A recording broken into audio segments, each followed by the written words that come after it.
Mixtures and Solutions, Part 1, Types of Mixtures. In this video, you will discover how to classify mixtures as solutions, suspensions, and colloids. Mixtures are physical combinations of two or more substances or other mixtures, in which the components retain their individual properties. In a heterogeneous mixture, the individual components remain distinct. Heterogeneous mixtures include those classified as suspensions and those classified as colloids. In a homogeneous mixture, the individual components mix in such a way that it becomes completely uniform throughout. Another name for a homogeneous mixture is a solution. A suspension is a heterogeneous mixture that has large, distinct particles. Large is a somewhat relative term, but generally, you'll be able to see different components or layers in a suspension, even without a microscope. Suspensions will settle out, or separate into layers, if they're left undisturbed. They can be separated by filtration because the large particles will get trapped in the filter paper as the smaller ones will pass through. Some examples of suspensions include muddy water, Italian salad dressing, baked beans and most other foods, and anything that you must shake before using, like cough syrup.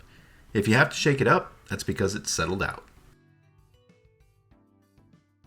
A colloid is a heterogeneous mixture with particles that are sorta in the middle, intermediately sized, being between about 1 nanometer and 1,000 nanometers. The particles are too small to see with the naked eye, but they are visible under a microscope.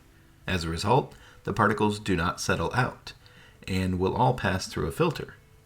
Colloids will appear to be homogeneous, so the Tyndall effect test may be necessary.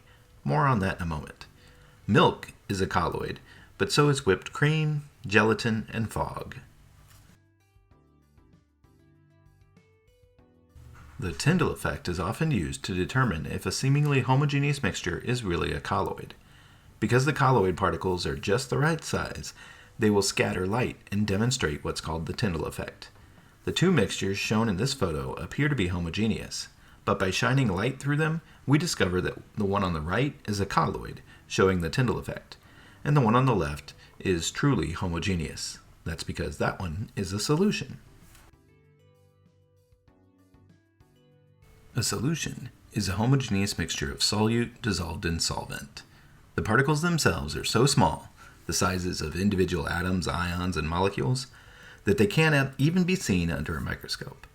They cannot be separated by filtration, they don't exhibit the Tyndall effect, and they don't settle out into layers. Solutions may be gases, liquids, or solids, depending on the state of its solvent.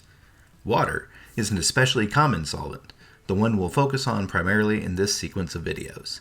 An aqueous solution is a solution in which water is the solvent. Some common solutions include things like air, which is primarily oxygen gas dissolved in nitrogen gas. Salt water in the ocean is sodium chloride solute dissolved in water solvent. Tap water is not pure water. It's an aqueous solution of all sorts of minerals and gases dissolved in it. Vinegar is acetic acid molecules dissolved in water. Steel is a solution, known as an alloy. It's carbon dissolved in iron. Here are some vocabulary terms used when discussing solutions and their solubility. Soluble and insoluble tell you that something can or cannot dissolve in a particular solvent. For example, sugar is soluble in water, but rocks are insoluble in water.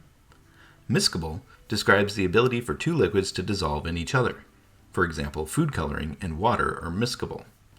Immiscible describes two liquids that do not dissolve in each other. For example, oil and water are immiscible.